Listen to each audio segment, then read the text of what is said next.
Hello students, इस video से start करते हैं एक्सरसाइज 13.1। टोटल 8 क्वेश्चन है यार। इसमें कोशिश करते हैं कि इस वीडियो में हम लोग 4 क्वेश्चन कर लेते हैं, ठीक है। इसी का यहाँ ये बड़ा बड़ा प्रिंट आउट निकाला यार। बुक से डायरेक्ट अगर दिखाऊं तो मैं उतना क्वेश्चन क्लियरली विजिबल नहीं होता है। देखो, पहला क्वेश्चन है, a plastic box 1.5 metre long, 1.25 metre wide and 65 centimetre deep, length breadth height दे रखा है यार। इज टू बी मेड, हमें ऐसा एक प्लास्टिक बॉक्स बनवाना है। It is opened at the top, ऊपर से खुला हुआ होना चाहिए। Ignoring the thickness of the plastic sheet, it determine the area of the sheet required for making the box. और ये जो तुम्हें ब्लैक से यहाँ पे दिख रहा है हाईलाइट डार्क कलर का, तो ये मैंने यहाँ पे आंसर लिख लिया ताकि हमें आंसर मैच करवाने में इजी हो, ठीक है, कि जो हमारा क्वेश्चन सॉल्व कर रहे हैं हमारा आंसर सही आ भी रहा है कि नहीं, ठीक है। तो देखो पहला क्वेश्चन, ठीक है। बॉक्स का लेंथ ब्रेथ और हाइट देखो। लेंथ दिया हुआ है 1.5 मीटर, ब्रेथ हो गया 1.25 मीटर और हाइट हो गया 65 सेंटीमीटर। तो अब देखो यहाँ पे दो तो मीटर में दे रखा है और एक सेंटीमीटर में। तो सबसे पहला काम यार, हमेशा यूनिट को सेम बना लो, और बेटर आता है कि बड़े यूनिट को छोटे में कर लो। तो ये हो गया 1.5 मीटर यानी 150 सेंटीमीटर हो जाएगा। ये 125 सेंटीमीटर हो गया, और ये जो सेंटीमीटर में दिया हुआ है 65 सेंटीमीटर। तो लेंथ ब्रेथ हाइट दे रखा है उस बॉक्स का, तो इस बॉक्स का हमें क्या निकालना होगा। It is open at the top, ignoring the thickness of the plastic sheet, area of the sheet हमें निकालना है। तो curved surface area, total surface area कुछ भी यूज नहीं किया है, तो हमें डिसाइड करना पड़ेगा एरिया ऑफ शीट, ठीक है। तो एरिया ऑफ शीट क्या हो जाएगा यार, ऊपर से खुला हुआ है मतलब चारों तरफ से पैक है, चारों तरफ का एरिया काउंट कर लो और नीचे वाला एरिया काउंट कर लो। तो एरिया ऑफ शीट क्या हो जाएगा, 2 length plus breadth into height. इस फॉर्मूले से चारों साइड का एरिया काउंट हो गया, और प्लस नीचे का एरिया रहेगा। तो नीचे का एरिया क्या हो जाएगा, लेंथ इनटू ब्रेथ, ठीक है। तो इससे क्या होगा, एरिया ऑफ शीट हमें मिल जाएगा। एक तो कैलकुलेट करना area of the sheet required for making the box, और दूसरा कॉस्ट ऑफ शीट। तो पहले एरिया ऑफ शीट कैलकुलेट करते हैं, ठीक है। तो 2 लेंथ हो गया 150, ब्रेथ हो गया 125 और हाइट हो गया 65 into 65 plus length into breadth 150 into 125, ठीक है। ये हो जाएगा 150 प्लस 125, ये क्या हो जाएगा 275, और इंटू 65 प्लस 150 इंटू 125। क्या करें इसको हम लोग, कैलकुलेशन इजी बनाने के लिए 300/2 लिख सकते हैं, या फिर कर लो यार, चाहे 125 है 150, इसको हम लोग को 300/2 लिख सकते हैं। 300 का डबल कर दो, ठीक है, तो आ जाता है 300। सॉरी, 150 का डबल करके 2 से डिवाइड कर देंगे। 150 के बदले हम लोग 300/2 लिख सकते हैं, और 125 के बदले 500/4 लिख सकते हैं। इससे क्या हुआ, कैलकुलेशन मेरा इजी हो जाएगा, ठीक है। और यहाँ पे 2 इंटू 65 कर लो, या 2 इंटू 2 को इससे मल्टीप्लाई कर लो। तो 2 को अगर हम इससे मल्टीप्लाई कर लें 400 और 150, 550 आ गया यार। 5 2 10, 1 कैरी 14, एक 15 का 5, ठीक है। 550 इंटू 65, और ये हो जाएगा 5 3 जा 15, और 2 2 4 0 डिवाइडेड बाई 8। तो यार 8 से डिवाइड करना काफ़ी इजी होता है, ठीक है। और यहाँ पे देखो आ गया 55। जैसे ही हमें 55 दिखा, एक तो तरीका है कि तुम प्रॉपर तरीके से इसको मल्टीप्लाई कर लो, लेकिन अगर तुम थोड़ा टाइम बचाना चाहते हो तो 55 है, इसको हम लोग लिख सकते हैं 11 इंटू 5 इंटू 65, और ये जो 10 था इसको हमने साइड कर दिया। जितने भी जीरो होंगे वो सारा हम साइड कर देंगे, ठीक है। और ये 15 को कर देंगे 8 से डिवाइड। तो 8 से अगर हम डिवाइड करेंगे तो 8 1 जा 8, रिमाइंडर बचा 7, और 8 से डिवाइड करते रिमाइंडर बचता है 7। तो 0.875 आ गया, और ये 4 0 जो है वो अलग से इंटू 1 2 3 4, या इसको तुम तोड़ के लिख सकते थे 15 इंटू 10,000, इसको अलग कर सकते थे हम लोग, ठीक है। तो ये आ गया 1.875 इंटू 4 0, जब करेंगे तो 18750 हो जाएगा ये नंबर। और 11 इंटू 65 इंटू 5 60, 60 इंटू 5 300, और 5 इंटू 5 25, ये हो जाएगा 325 इंटू 10 प्लस 18750। यार देखो कैलकुलेशन में टाइम लगता है, हमने रफ, अभी हम कहीं भी रफ वर्क नहीं कर रहे हैं, ठीक है। अब 325 को 11 से मल्टीप्लाई करना है, तो किसी भी नंबर को 11 से भी मल्टीप्लाई करना काफ़ी ईजी होता है। 5 5 प्लस 2 7, 2 प्लस 3 5, और ये आ गया 3। इंटू 10 करेंगे तो एक जीरो लग जाएगा, प्लस 18750। तो अब दोनों नंबर को जोड़ लो, 35750 और 18750, तो ये बन जाएगा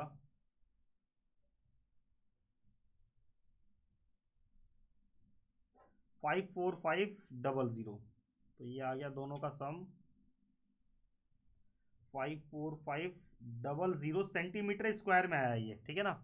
ये हमारा आंसर आया है सेंटीमीटर स्क्वायर में। Area of sheet is equal to 54500 centimetre square. तो लेकिन यहाँ पे देखो मीटर स्क्वायर में आंसर दिया हुआ है बुक में, तो अगर तुम या तो यहाँ छोड़ दो ये भी ठीक है, लेकिन जब इतना बड़ा आंसर हमारा सेंटीमीटर स्क्वायर में आता तो हम लोग इसको जनरली मीटर स्क्वायर में कन्वर्ट कर लेते। कैसे करेंगे, 10,000 से डिवाइड कर दो। 10,000 से डिवाइड करेंगे तो डेसिमल यहाँ शिफ्ट हो जाएगा, 4 प्लेस शिफ्ट हो जाएगा लेफ्ट में, तो 5.45 मीटर स्क्वायर ये हो गया एरिया ऑफ शीट। अब इसके बाद सेकेंड पार्ट इसमें पूछ रहा है कॉस्ट ऑफ शीट, मतलब इस शीट का कॉस्ट क्या होगा। If a sheet measuring 1 metre square, 1 metre square का यार 20 रुपया लगता है, 1 मीटर स्क्वायर शीट का 20 रुपया, तो हमारे पास कितना शीट है, इतना शीट है, तो cost of sheet is equal to 5.45 into 20 कर दो, तो 20 करेंगे तो 20 को क्या लिख सकते हैं यार, 100/5, चाहे 545/100 कर लिया हमने, यहाँ से डेसिमल हटाए और इंटू 20 से कट गया ये 5 बार में, और 5 से कट जाएगा 5, 10 जा 50, रिमाइंडर बचा 4, 45 9 बार में, तो यार 109 रुपये, टोटल 109 रुपये लगेंगे, ठीक है ना। तो यही था हमारा, देखो आंसर भी मैच कर गया 109 और ये 5.45। तो इस तरीके से हमारा पहला क्वेश्चन कंप्लीट होता है। अब देखो नेक्स्ट क्वेश्चन, इसमें क्या दिया हुआ है, the length breadth and height of a room are 5, 4 and 3। Length breadth height दे रखा है एक रूम का। Question number 2, length 5 metre, breadth दे रखा है 4 मीटर और हाइट दिया हुआ है 3 metre respectively. Find the cost of white washing the wall of the room and the ceiling, मतलब चारों दीवार में और सीलिंग में हमें व्हाइट वॉश करवाना है एट द रेट ऑफ ₹7.50 पर मीटर स्क्वायर। तो देखो यहाँ भी रिक्वायर्ड एरिया क्या हो जाएगा, जमीन में तो यार व्हाइट वॉश होता नहीं है, तो रिक्वायर्ड एरिया डायरेक्ट हम लोग लिखेंगे, required area over which we have to do white wash, चाहे अपने हिसाब से जो भी स्टेटमेंट बना के लिख लेना यार, चाहे area over which the white wash has to be done. तो ये क्या हो जाएगा, 2 length plus breadth into height, इससे क्या हो गया, चारों दीवार का एरिया आ गया, प्लस सीलिंग का एरिया कैसे आएगा, लेंथ इंटू ब्रेथ से, ठीक है। जो फ्लोर का एरिया होगा वही सीलिंग का भी एरिया होगा। तो यहाँ पे तो नंबर काफ़ी सिंपल दे रखा है, तो कैलकुलेशन ईजी हो जाएगा। 2 लेंथ ये हो जाएगा 5 + 4, हाइट हो गया 3 और लेंथ इंटू ब्रेथ यानी 5 × 4। तो जो टाइम लगता है यार कैलकुलेशन में ही टाइम लगता है हमें यहाँ पे, तो 2 3 जा 6 और 6 × 5 + 4 9 और 5 4 जा यहाँ पे हो गया 20, 6 9 जा हो गया 54 + 20, तो ये हो गया 74 मीटर स्क्वायर। तो टोटल एरिया हो गया 74 मीटर स्क्वायर। कॉस्ट कितना आएगा, find the cost of white washing the wall of the room and the ceiling at the rate of 1.5 metre square का लगता है 7.5 रुपया, 1 मीटर स्क्वायर का 7.50। तो कॉस्ट, टोटल कॉस्ट कितना हो जाएगा, total cost is equal to 74 × 7.50। अब देखो या तो तुम 74 को 75 से मल्टीप्लाई कर लो, ठीक है, या तो बेस्ट तरीका है कि कुछ बच्चे यार यहाँ से डेसिमल हटा के डिनोमिनेटर में 10 लगाते हैं, लेकिन हम लोग ऐसे नहीं करेंगे। हम लोग क्या करेंगे, 7.5 के बदले हम लोग लिखेंगे 15/2 और 2 से कट गया ये कितने बार में, 2 3 जा 6 1 4 7 बार में, 37 × 15। अभी भी यार हमें मल्टीप्लाई करना ही पड़ेगा, ठीक है। तो और चाहे तो इसको हम 15 को फर्दर 30/2 लिख लें, लेकिन अब कर लो मल्टीप्लाई, उससे ज़्यादा बेटर अब कर लो 37 × 15, ठीक है। तो 37 × 15 क्या हो जाएगा, करके देखते हैं। 37 × 15, 5 7 जा 35 और ये हो गया 3 5 3 15 3 18, ठीक है, और 1 से ये आ गया 37, तो 5 8 7 15 का 5, 3 1 4 1 5, 555 555 आ गया है, 555 रुपीज़, ठीक है। 555 रुपये लगेंगे भाई, देख लो करवाना है कि नहीं। तो आंसर हमारा मैच कर गया, नहीं बिल्कुल सही है, ठीक है। इसके बाद देखो क्वेश्चन नंबर 3, इसमें क्या दिया हुआ है, the floor of a rectangular hall has a perimeter of, ये काफ़ी अच्छा क्वेश्चन है यार। फर्स्ट स्टार्टिंग के 2 तो यार काफ़ी सिंपल थे, ये थोड़ा सा अच्छा क्वेश्चन है, फर्स्ट 2 के कंपेरिजन में ये काफ़ी अच्छा क्वेश्चन है। The floor of a rectangular hall, ठीक है, एक रेक्टेंगुलर हॉल बना लेते हैं चलो पहले तो, ठीक है। The floor of a rectangular hall has a perimeter of 250 metre, ठीक है, मतलब ये चारों side, this side plus this side plus this side plus this side, ये चारों साइड अगर हम ऐड करेंगे तो आ जाएगा 250 मीटर। मतलब रेक्टेंगुलर हॉल का पेरीमीटर दे रखा, फ्लोर का पेरीमीटर दे रखा, और जो फ्लोर है वो क्या होगा, एक रेक्टेंगल के शेप में, तो ये इस रेक्टेंगल का पेरीमीटर दे रखा है। If the cost of painting the 4 walls eight the rate of ₹10 पर मीटर स्क्वायर इज 15,000। मतलब यार चारों दीवार में हमने पेंट करवाया तो हमारा टोटल बिल बन गया यार 15,000 रुपए का खर्चा आ गया। मतलब चारों दीवार में पेंट करवाने का खर्चा हो गया 15,000 और रेट जो चल रहा था वो 1 मीटर स्क्वायर पेंट करने का 10 रुपया लगता था। तो 10 रुपए के हिसाब से बिल बन गया हमारा 15,000 रुपए का। ठीक है, बताओ कि इस हॉल की हाइट क्या होगी, बताओ कितना बड़ा इस हॉल का हाइट बताना है यार, हाइट ऑफ द हॉल। तो अब देखो तुम क्या दिमाग लगाओ, टोटल खर्चा हमें पता है कि चारों दीवार में पेंट करवाने का कितना खर्चा आया और 1 मीटर स्क्वायर का पेंट करने का लगता था 10 रुपया। तो इसके हेल्प से क्या होगा, हम चारों दीवार का एरिया कैलकुलेट कर लेंगे, हमें इससे एरिया पता चल जाएगा। देखो एरिया ऑफ 4 वॉल, तो वो क्या हो जाएगा, total cost of painting divided by rate. Rate क्या चल रहा था, तो टोटल कॉस्ट आया हमारा 15,000 रुपए और रेट था 10 रुपया, यानी 0 0 कट गया। यानी जो वॉल का एरिया होगा यार वो 1500 मीटर स्क्वायर एरिया होगा, तभी ना 15,000 का बिल बना। तो इससे हमें पता चल गया area of the 4 wall 1500 metre square. अब एरिया ऑफ 4 वॉल का फॉर्मूला क्या होता है, एरिया ऑफ 4 वॉल का फॉर्मूला होता है 2 length plus breadth into height. और एरिया ऑफ 4 वॉल ऑलरेडी हमें पता है 1500, तो इसके प्लेस पे हम पुट कर देंगे 1500। 2 लेंथ प्लस ब्रेथ, अब देखो हमें ना, तो देखो जैसे हमें क्या बोल रहा है क्वेश्चन में कि हाइट फाइंड करना है। ठीक है, उस रेक्टेंगुलर हॉल का हमें हाइट फाइंड करना और ना ही लेंथ दिया हुआ है और ना ही ब्रेथ दिया हुआ है। लेंथ ब्रेथ दोनों में से कुछ भी दिया हुआ नहीं, लेकिन उसके बदले पेरीमीटर दिया हुआ है यार। पेरीमीटर दे रखा है, मतलब ये जो पेरीमीटर है, ये पेरीमीटर जो 250 दिया हुआ है, ये किसका वैल्यू है, तो 2 लेंथ प्लस ब्रेथ का वैल्यू है 250। तो 250 इंटू हाइट, तो इंडिविजुअली लेंथ और ब्रेथ ना दे करके क्वेश्चन में डायरेक्ट 2l प्लस बी का वैल्यू दिया हुआ था 250, तो उसके प्लेस पे हम 250 पुट कर देंगे इंटू एच। तो अब ये 250 इधर आके डिवाइड होगा यार, तो एच का वैल्यू इजिली कैलकुलेट हो जाएगा। तो 1500 divided by 250 is equal to H, ये कट गया 6 बार में। तो height is equal to 6 metre, जो रेक्टेंगुलर हॉल है उसका हाइट होगा 6 मीटर। ठीक है, तो आई होप कि समझ में आया होगा यार, बताना कमेंट करके क्वेश्चन समझ में आ रहा है कि नहीं। इसके बाद देखो अगला question, the paint in a, ये भी काफी अच्छा क्वेश्चन है, the paint in a certain container is sufficient to paint an area equal to this much metre square, 9.375 metre square. मतलब एक कंटेनर है यार, बाल्टी समझ लो, बाल्टी में यार हमारे पास इतना पेंट है, इतना पेंट है, इतना पेंट है कि हम इतने बड़े एरिया को पेंट कर सकते हैं, 9.375 मीटर स्क्वायर। तुम थोड़ा विजुअलाइज करके देखो कि ये इतना बड़ा एरिया कितना होता है। 1 मीटर स्क्वायर का मतलब क्या होता है, 1 मीटर लंबा और 1 मीटर चौड़ा, इतना बड़ा जो एरिया बनेगा वो होता है 1 मीटर स्क्वायर। तो ये 9 पॉइंट समथिंग मीटर स्क्वायर, इतना बड़ा एरिया हम लोग पेंट कर सकते हैं यार।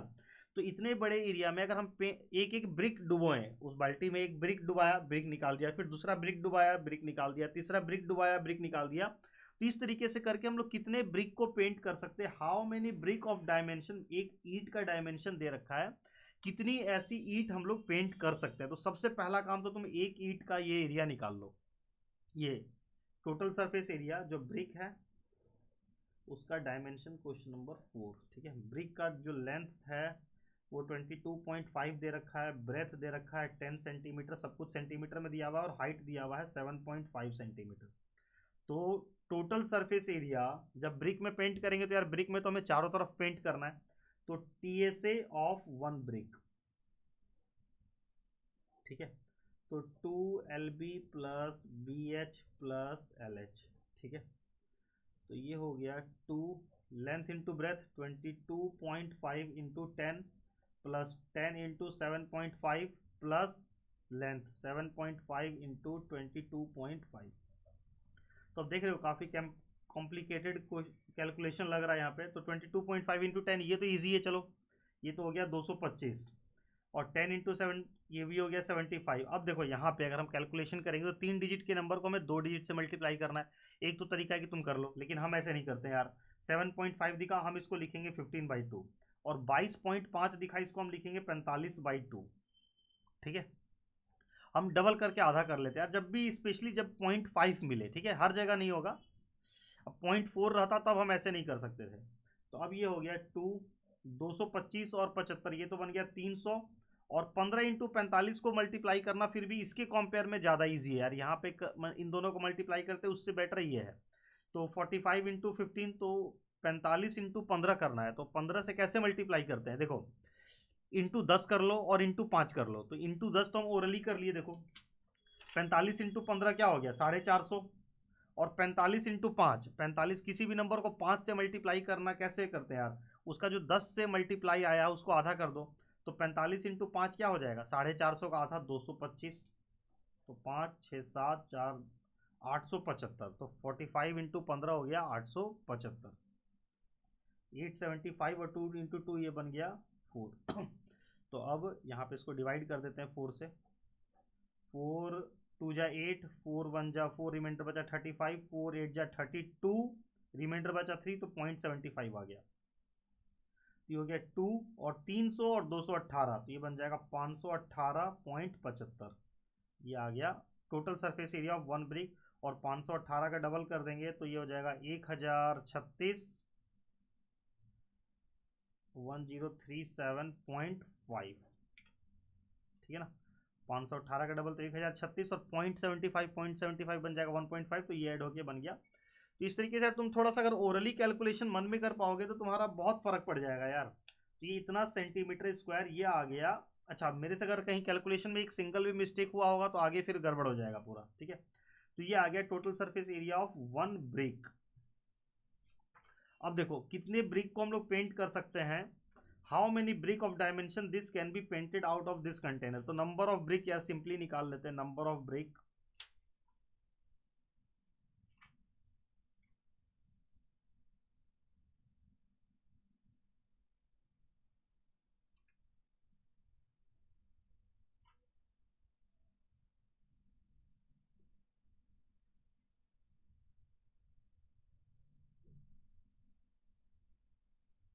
कहीं कुछ लग रहा है मेरे को कैलकुलेशन मिस्टेक है। 7.5 22 सत्ते कितना हो जाएगा यार, ये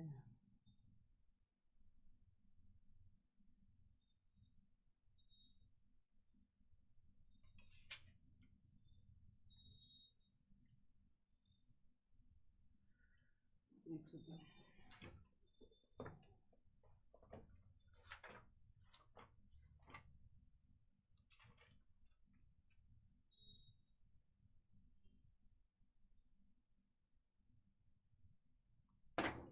यहाँ कैलकुलेशन हुआ है मिस्टेक।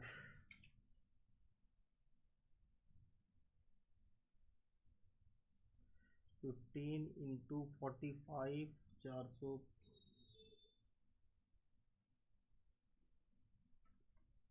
किधर किया यार मैंने गड़बड़।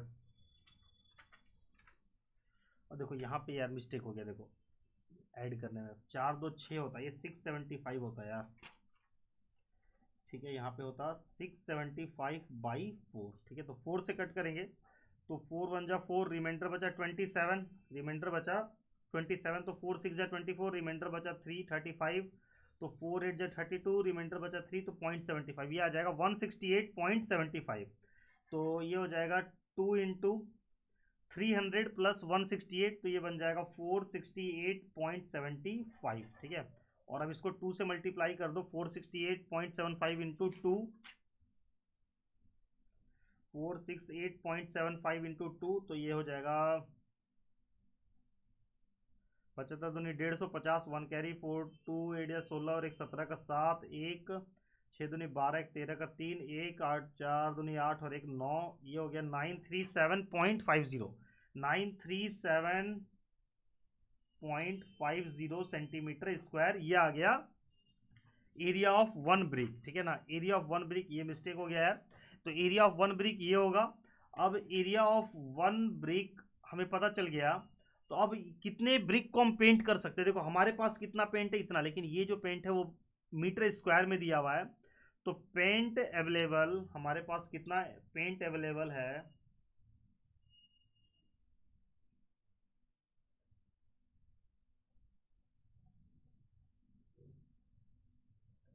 Paint available to cover area, हमारे पास कितना पेंट है कि हम कितने एरिया को कवर कर सकते हैं। तो 9.375 मीटर स्क्वायर, तो इसको भी हम सेंटीमीटर स्क्वायर में कन्वर्ट कर लेते हैं, इंटू 10,000 से मल्टीप्लाई करेंगे तो ये बन जाएगा 93750 सेंटीमीटर स्क्वायर, 4 जीरो शिफ्ट हो गया, ठीक है। तो ये आ गया paint available to cover area, हमारे पास इतना पेंट अवेलेबल है कि हम इतने एरिया को कवर कर सकते हैं। और एक ब्रिक का एरिया आया है 937.50, तो नंबर ऑफ ब्रिक्स पेंटेड, हम लोग कितने ब्रिक को पेंट कर सकते हैं, दोनों को डिवाइड कर दो, 93750 डिवाइडेड बाई 937.5, ठीक है। तो यहाँ से डेसिमल हटेगा यार, तो 2 ऊपर 100 लग जाएगा, 93750 बाई 93750, यहाँ पे हमने 2 डेसिमल हटाया तो ऊपर 100 मल्टीप्लाई हो जाएगा, और ये पूरा पूरा इत्तेफाक से नंबर मैच कर गया, पूरा पूरा ही कट गया, तो आंसर आ गया हमारा 100 ब्रिक्स। तो हम लोग यार 100 ब्रिक्स पेंट कर सकते हैं, जितना पेंट हमारे पास अवेलेबल है उससे हम लोग 100 ब्रिक्स को पेंट कर सकते हैं। और इस तरीके से क्वेश्चन हमारा कंप्लीट। तो इस वीडियो में यार इस 4 क्वेश्चन रहने देते हैं, टोटल 8 है, नेक्स्ट वीडियो में 4 क्वेश्चन कवर कर लेंगे। चलो ठीक है, बाय बाय। समझ में आया तो यार प्लीज़ कमेंट करके ज़रूर बताना। चलो ठीक है यार।